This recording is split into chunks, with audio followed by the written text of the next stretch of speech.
Welcome to the Jeremiah Fears Appreciation Show. Oklahoma freshman went for 29 and 6, leading Oklahoma to an 81-75 victory over Georgia to keep Oklahoma's NCAA tournament hopes alive, advancing in the SEC tournament. A lot of things Oklahoma did well in this game, Dion, and we'll touch on those. But the biggest thing they did well in this game was that they recruited Jeremiah Fears this offseason. I mean, it was special. That's a special recruitment. He was phenomenal. So like there was moments in this game where I thought Oklahoma was outmatched. There was a moment in the second half, Georgia took like a 6 point lead. There was a lot of time left. I'm going like 8 or 9 minutes. Fears just immediately went on a run. Every single time Georgia like felt like they were taking a little control of this game, moved it up to multi possessions. Fears just immediately goes on a run.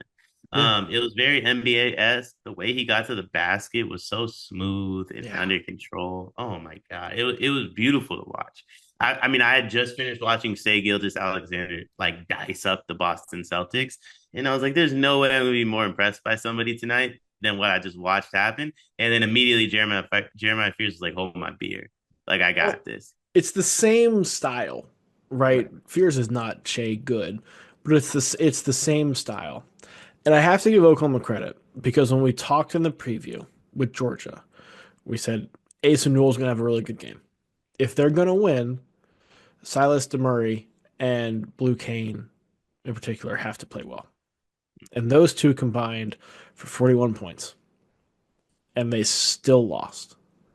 Oklahoma's defense shut the water off for anybody else. The rest of Georgia's team combined to make 3 shots outside of those 3 guys. Some of that is Georgia's just roster not showing up, but Oklahoma I thought played pretty good defense on those other guys in this game when they needed to. Yeah, I thought Oklahoma did what they needed to when they had to. Was it the most perfect performance? No. But when the push came to shove, were they able to do what they had to do? Absolutely. I thought they played decent defense on the bigs. There was some moments where Asa kind of took the game over in his own Yeah, right. those three did their own thing, but but Yeah. but they did the I forget who the first coach was, but the NBA style of you can't stop LeBron, so we're just going to stop the other 4 guys. Right. Right. They did the it was not the same case, but like a lot of times the Warriors were like, cool, you have Bron, we'll trade you threes for twos. That's not exactly what Oklahoma did, but they're like, cool, your big man can win this game if they want to. I believe my freshman guard will, though. And they basically just said, your best versus our best. Go get Yeah, after it. Their best was better. Jeremiah Fears, I mean, that was I said it a million times. I don't understand his dad's notion about like, hey, we'll be back next year. Back where? Back where? Because that dude's a top 10 pick in the league. that happened middle of February when he had a bit of a rough stretch, different than the first 2.5 months of the season. But the Mhm. last since February 15th, he has scored at least 13 points in every single game, and that includes a 31 point outing against Missouri, that incredible 27 point, 10 assists, 5 board game against Mississippi State. Like he has had some game. I'm trying to pull up his stats since February 15th. Um, but he has had some games that you're like, yeah, he should be a top 5 pick in the draft. Right. Yeah. I mean, look, obviously, I would take Kasparis over him, but like, No, nah, I no, would. I no, I would not.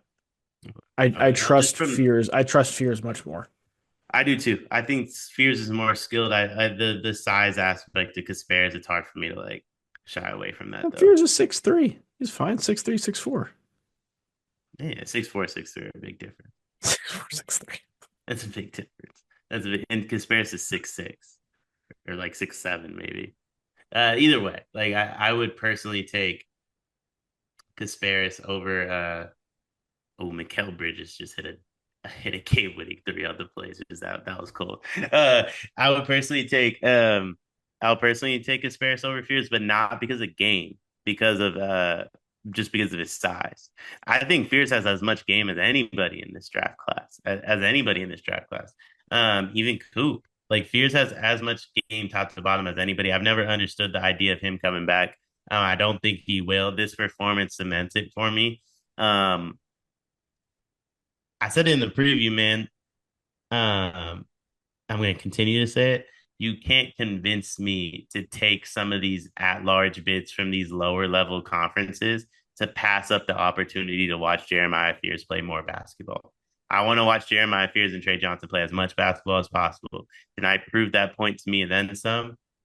Give me as much Jeremiah Fears as we can get over the next few weeks because it's about over after that. I think I'm at that point too. And I also think that Texas and Oklahoma have done enough. All right, so since February 15th, so about a month, it's been how many games is this? One, two, three, four, five, six, seven, 8 games. Fears is averaging 21 points, 5 assists, and 4.9 boards per game. That's all American numbers. Kid's special. The kid is special, man. That kid is special.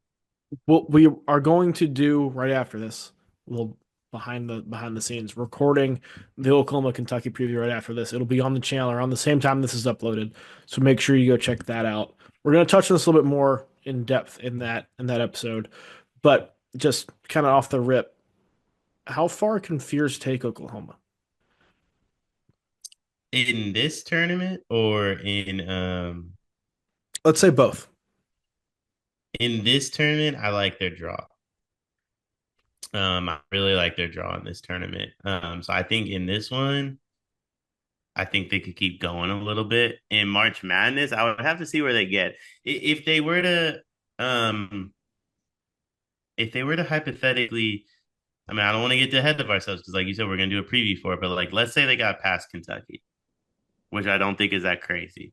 And they were to get to the quarters, I believe they'll play Bama. That's a tough one. Let's say they get to the quarters and flame out against Bama. What seed do you think they would be in March Madness? Um, Probably an 11 that has to see what they do with Dayton. Maybe a 10 at best case scenario.